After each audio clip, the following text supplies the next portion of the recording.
महिषासुर का सेनापति था। माँ दुर्गा उसको उसके सिर को उड़ा दी त्रिशूल से। फिर हजारों रक्त बीज तैयार हो गए, क्योंकि उसको वरदान था जितने बीज गिरेंगे धरती पर उतने रक्त बीज, जितने बूंद खून गिरेगा उतने रक्त बीज तैयार हो जाएंगे।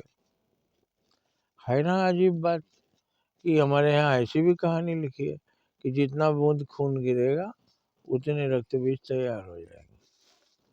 तो ऐसा कहाँ होता है भाई? ऐसा तो होता नहीं, देखा नहीं कहीं। फिर क्या हमारे ऋषि मुनि पागल थे जिन्होंने ये कहानी लिखी? नहीं, वो सही थे। हम महिषासुर की कहानी से हमको प्रेरणा लेनी चाहिए। वही प्रकृति का सिद्धांत, एक आदमी का बनाया हुआ सिद्धांत, उसमें हजार गलतियां होंगी, लेकिन प्रकृति का जो सिद्धांत है, प्रकृति ने जो चीजें बनाई है उसमें एक अकाट्य विज्ञान है। उस विज्ञान को हमको समझना होगा तो नई खोज हो जाएगी। आदमी गलती कर सकता है, भगवान गलती नहीं करते हैं, ऐसा हमारा दृढ़ विश्वास है। वो गलती करते ही नहीं, क्योंकि वो अपने हाथ से कुछ करते नहीं। सब कुछ हम करते हैं तो गलती उनका देते हैं। काम हम बिगाड़ते हैं, भगवान का दोष देते हैं। हमारे कर्मों से काम बिगड़ता है और कहते हैं भगवान ने मेरा काम बिगाड़ दिया। भगवान बनाते हैं, किसी का काम बिगाड़ते नहीं। तो रक्त बीज का मतलब हुआ बदले की कार्रवाई। उसने हमारा नुकसान किया, हम उससे ज़्यादा उसका नुकसान करेंगे, फिर वो उससे ज़्यादा हमारा नुकसान करेगा, फिर हम उसका करेंगे। ये बदले का सिलसिला पुराने ज़माने की तरह, कहानियों की तरह पीढ़ी दर पीढ़ी चली जाएगी।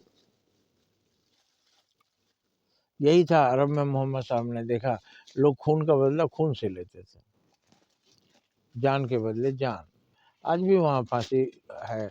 जब कोई किसी को मार देता है तो वहाँ सरेआम तमाम लोगों के बीच में उसका सिर कलम कर लिया जाता है।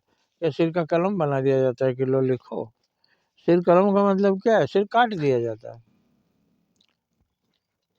अब उसको डर न लगे इसलिए उसके आँख में पट्टी बांध के लाई जाती है। और अगर आँख उसकी खुली छोड़ दी जाए और देखिए कि तलवार, इतनी लंबी तलवार खींची हुई है, अभी हमारे गर्दन पर चलेगी तो वो आदमी पहले ही डर के मर जाएगा। तो वहाँ भी वही बुनियादी गलतियाँ थी। बदला चल रहा था पीढ़ी दर पीढ़ी, कुनबा दर कुनबा, दल कबीले सब आपस में लड़ते थे। वो कहता था तुम उसके खून के क्यों पास प्यासे हो? क्योंकि उसने हमारे बाप को मारा, इसलिए हम उसका जान लेंगे। उधर जाके पूछे आप क्यों उसके बाप को मारे? उसने हमारे बाप को मारा था, इसलिए हमको मारना है। तो ये अखंड रक्त बीज कहिए जो पीढ़ी दर पीढ़ी चला जा रहा है। रक्त नहीं गिरेगा, जिस दिन रक्तपात बंद हो जाएगा उसी दिन ये दुश्मनी खत्म होगी। तो दुश्मनी से रक्तपात होता है, प्यार से रक्तपात घटता है। जिस दिन प्यार की भावना आ जाएगी, अब प्यार का मतलब फिल्मों में दिखाया लड़का लड़की से प्यार हुआ दोनों खानदान का, वो प्यार का मतलब नहीं है। प्यार का मतलब जिस दिन भी दया आएगी कि ये सिलसिला बंद होना चाहिए, कोई ना कोई समझौता होगा, और जब समझौता हो जाएगा तो खून खराबा बंद हो जाएगा।